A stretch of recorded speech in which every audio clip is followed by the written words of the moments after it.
Let's start from the beginning. Good morning, everyone. I'm Ioannis Charalampidis. I'm going to start today with a subject that's going to be interesting, I hope, both for newcomers to the LoRaWAN technology, but also on older pioneers that are steering this technology to new frontiers. So, as you heard, I'm going to explain our experience from maintaining networks for the past years and what you should fix. First of all, I have to say that I'm a huge advocate of LoRaWAN technology. It's one of the licensed, accessible. You can go to the market, you can pick it up. You can follow one of the many amazing guys we have and had from the Things network over the past days, how to set up a network yourself. And you can take your gateway, you can install everything, and you now have a network, right? Well, not really, not exactly, actually. Just having a very good installation in your network does not mean that your network is well-functioning and is long-lived. If you have a telco background, you're going to know that there are many, many nuances in the domain of maintaining a large-scale or even a medium-scale LoRaWAN network. And let's actually explore them. So, for example, you're going to start small, always, but your network is always going to start expanding. You're going to add more devices, you're going to add more gateways. Trying to maintain a performant network with this amount of devices in the system is a challenging task. Also, remember, LoRaWAN is an ISM band. It means it's a free band. People can abuse this band in a way you don't expect, so you always have interference from other people around you. Hardware is always hardware. Hardware is going to fail, so you need to be ready for that. And even if you're using certified devices, state-of-the-art LoRaWAN servers, you can still have something wrong. You can still configure your devices wrong. And wrongly configured devices can be rogue and destroy a big part of your network. Don't forget that your gateways are in some kind of backhaul. They're using 4G, they're using Wi-Fi. That's also another network you need to be cautious about. And of course, as your network increases, you're going to have congestion. There's going to be another set of problems. So these and many, many more are the typical problems like a telco provider has, and also LoRaWAN technology has too, because when you're maintaining that network, you're also affected by that. All networks in operator terminology start at day one. Day one is the moment you install your network. Everything is perfect, is amazing, everything is great, everything's working as expected. But everything we saw before, all these issues, all these nuances are going to start happening. And they're going to start happening and start degrading the quality of your network. Unless you stay vigilant, unless you monitor your network, unless you realize what's happening and react on them.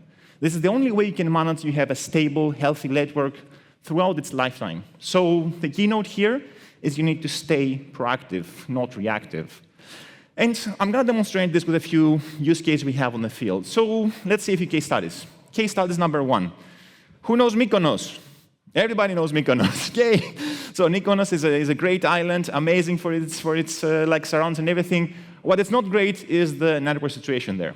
So a network provider did a really big installation there. We have 10, 15,000 street sensors there in the field. And Kudzu has its base on Syros. This is like an island 40 kilometers away. During the night, we're starting having problems with our network. So on the application level, we're seeing lost packets, we're seeing unable to join, and we didn't know what was happening, right? So in the application level, we're just seeing lost packets. So what we decided to do is we want to jump in and say, OK, let's go and see what the gateway sees, not the LNS, what the gateway sees, all the traffic. So this is what we're looking at. So we started seeing something very suspicious happening during the night and during the early day. So this whole day, nothing during the night, noise. So what's happening? So we keep investigating. We dig a bit further. We realized, OK, there is a bunch of join requests happening. So some devices are joining every day, every hour. They keep joining like crazy. So what's happening? We did the correlation with the date. We dig even further. We tried to find out the MAC address from the join dev UI, from which we found out there is a manufacturer who's creating two things, LoRaWAN modules and streetlights. So if you join streetlights, the time the whole thing is transmitting, and some news that Mykonos is getting new smart lights, you can make the correlation. So this is how we identified that our problem is coming from this situation there. So what just happened here? So we started from the application point of view. We saw lost packets in the application side, but we're completely oblivious on the fact that a network next to us caused all this kind of damage. So analytics here were really an eye-opener for us. We could help. Using that help, we managed to identify what's really happening behind the scenes. And even to take things further, we realize that these devices are violating the duty cycle. Remember, the ISM band is unlicensed, it's not unregulated. If you're violating the duty cycle, you're actually violating IEEE regulations, and local authorities can actually take you down. So this is what we're going to be using now to try and convince them to fix their network. So analytics was not only enough to find out what's happening, but only give you enough information so you can fix something that's happening in the network. Remember, this is not my network, this is not something we manage, this is someone else's network almost 50 kilometers away from me. Be warned, things like this exist. Let's see another case. So one of our customers, a bit smaller, 6,000 water meters. The important key point is here, that they had a 4G as a backhaul. In their setup, their water meters were transmitting the data twice per day. Not with a 12-hour interval, but using a real-time clock timestamp. So twice a day at exactly the same time they were sending the data. To make things even worse, they are requiring confirmed uplinks. And if they did not receive a confirmation from the uplink, they were forgetting the join session, so they were joining again. Now, on the operator's bad luck, they did not realize their 4G data plan was about to expire. And they realized it one day later. So for one day, all of the gateways did not have internet. So what happened? All 6,000 devices forgot their network, and since they're transmitting once per day, 6,000 devices swarmed back trying to join the network at the same time. So a simple thing, not being aware of the fact that something went wrong in your gateways altogether caused a problem that took almost 4 weeks to resolve. They were slowly joining for 4 weeks until eventually the device were on board again.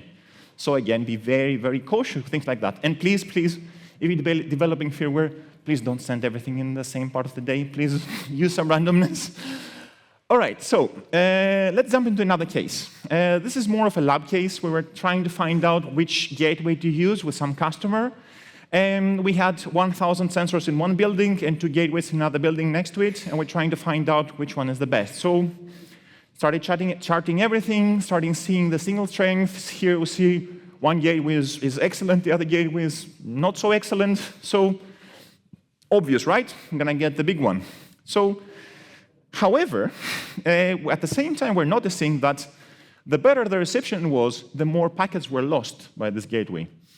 So that's one of these problems, again, that you say, OK, what's happening? Numbers don't add up, doesn't make sense. What's really happening here? So again, analytics was really helpful to find out what's happening here.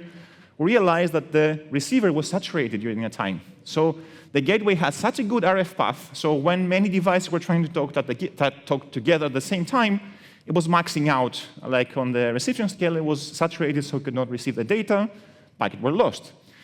So this was an eye-opener for us. So we now know that the RF characteristic, something like the sensitivity, can really cause a serious impact in your network. So when you're installing your gateways, it's not only enough to know about the position you should put these gateways, but you should really need to know about the RF characteristics of your entire gateway system. And let's go to our last case study for today. This is another customer of ours. He's coming from telco industry, so he knew everything we just discussed so far. So he had a really good system to monitor his gateways. Everything was up to date. Now, it's Sunday evening, and he gets an alert from his system. Some of your gateways are down. What should I do? He's ready to dispatch the team he has, but it's Sunday, it's evening, it's going to cost him extra. It's going to be like a huge intervention. Thankfully, we're also involved in this discussion. So what we did is that even though he lost 3 gateways, he had an overly redundant network, which means that even though 3 gateways were down, the network was still performing very good. So this is like percent of the network seen by only 1 gateway. So there was no need for them to do the intervention, so they can downgrade the urgency from an immediate into a routine maintenance on the next window on regular price on Wednesday. That's not a big deal. So they can do things like that. So what all these examples had in common, right? All of these examples managed to use analytics. Analytics played a really important role in identifying and resolving all of these problems. With analytics, without analytics, hidden problems can pile up until they eventually cause a significant trouble. Many hours can be wasted trying to debug issues or trying to intervene where it's not necessary. And you will be oblivious on the fact that network-wide trends might be happening. So your gateway reception might be getting bad. So eventually these gateways are dying out because there were lightnings in the area and the chip is slightly burning. And of course, when something serious comes up, it's really difficult to pinpoint the root cause of these kind of complex issues. So my ask to you is, if you want to maintain a really long, well-lived network installation, introduce analytics in any level you can. The analytics platform should ideally have something like real-time visibility, which means that if something happens, you need to know in advance, like the moment that happens, so you should be able to resolve quickly. It should enable to do data-driven optimization, meaning that something happens, okay, where did it happen and how can I fix it? And if it also has compliance and reporting, would help you maintain your legal obligation to the ISM band, let's say. And with this in mind, a few 6 pointers to summarize my talk here is, be proactive on the monitors and alert. Don't let the problems find you. Optimize your gateway placement and configuration, not only with simulations, but using data-driven information, so you can overcome interference or maximize your redundancy. Keep your firmwares up to date everywhere. Use FOTA if you don't have, or keep this whole firmware up to date. The problem we saw with water meters, for example, was fixed in a later version. If you had the later version before the introduction, before the installation, that would have been fixed. And do efficient device provisioning. If your device ideally were pre-configured, or you can automate your configuration of your device, it would be great because you don't have wrongly configured devices, like the Mykonos example.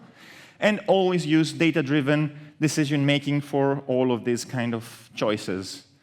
To close up, since I'm coming from Kudzu, all the problems you saw, everything that happened is also bundled up as a tool. We're developing this, we're offering this. If you want, you can use it. You can buy our booth to learn a bit more.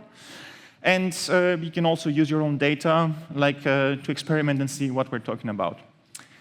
And my closing notes, ensuring long-term success of LoRaWAN is not one-man show. It's actually a team effort.